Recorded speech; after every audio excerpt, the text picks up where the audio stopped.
up, peeps? How's it going? Welcome back to Cafe Rouge, Chapter 2. I think when we left off, we were just about to find out, what Antoine does during the day. I wanted to ask all day, but where's Antoine? Isn't he like the manager here?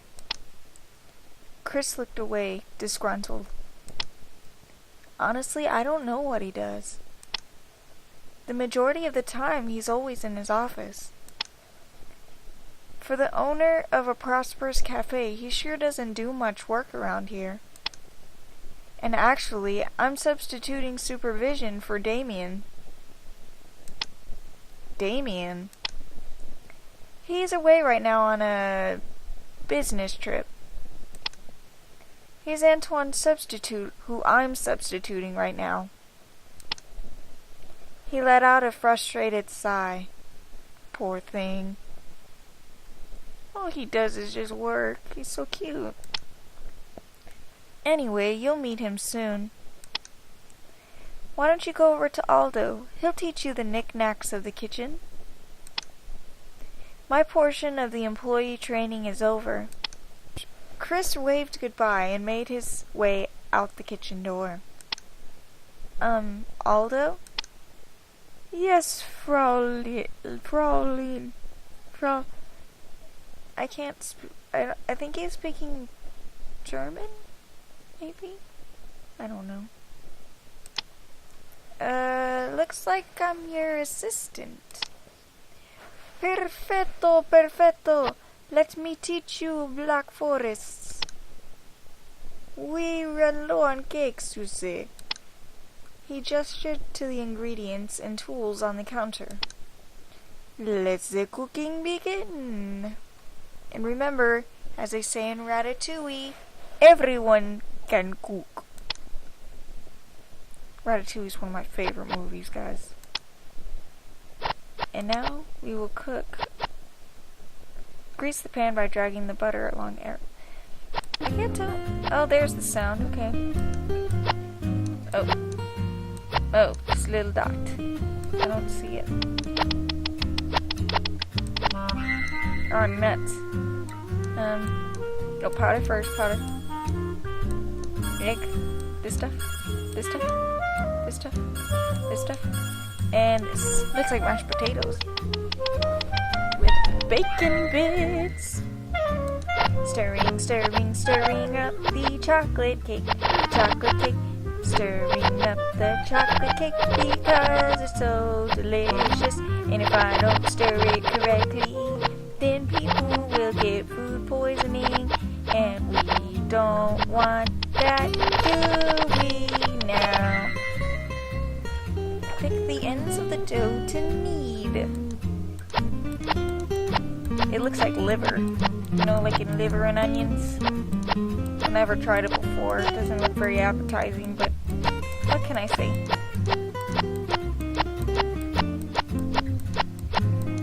Now it just looks like an eggplant. Oh crap. 350? Boo. And yeah, baby. Yay, I passed on the first time. Now let me tell you something, peeps. It freaking took me forever to find the cafe from my school. Eugh. Ow. The stench of salty rust reached my nostrils. Daring to look down, I spotted a deep cut in my finger. The bright red liquid oozed out from my skin, dripping onto the counter. Oh, crud. By then, everybody left the kitchen. Alone, I looked around for a napkin, or something to wipe the blood off. Maybe the sink was the better answer.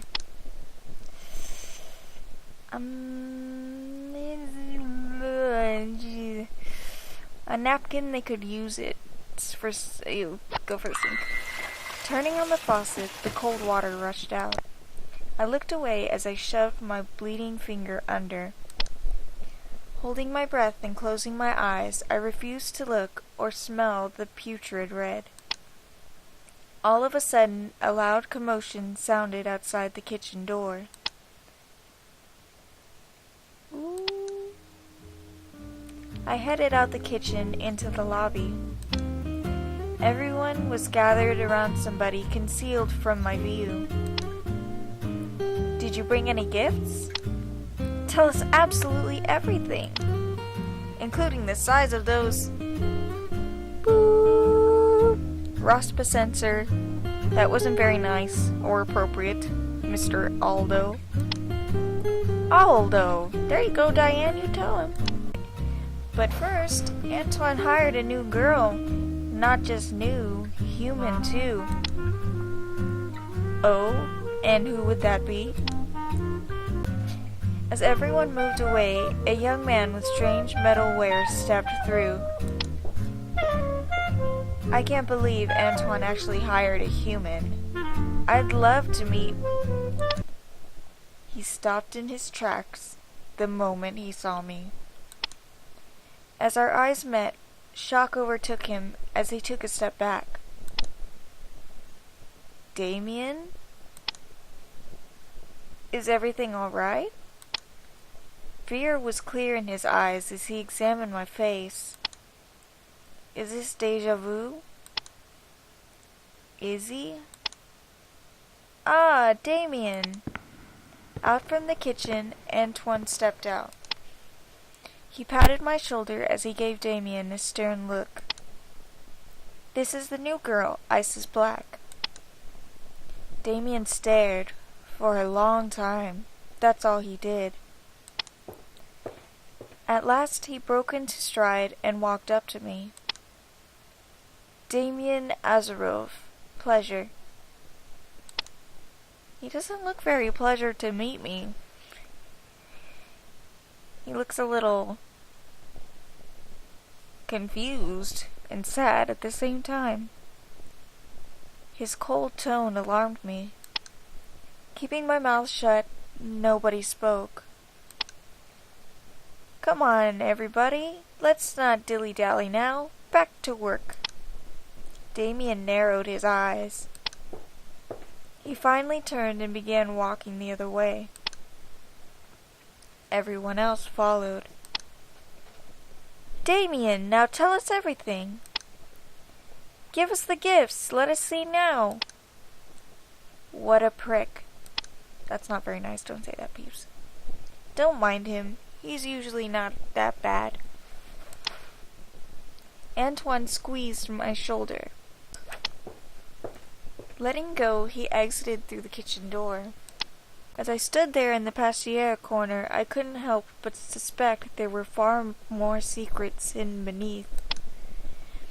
Was there something nobody dared telling me? I didn't really know. Ooh, and that's the end of Chapter 2, peeps. Yay! In the next episode, we will begin Chapter 3. Thanks for sticking around, and I'll see you peeps in the next video. Bye. I was not able to find some good music to play in the background of these bloopers, so I'm singing this song. It makes no sense.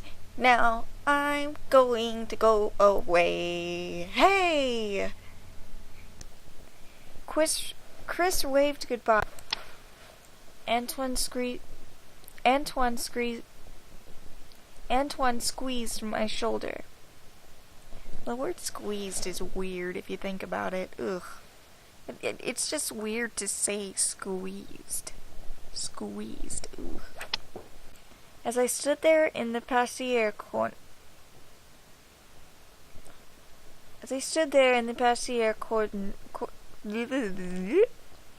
everyone can cook.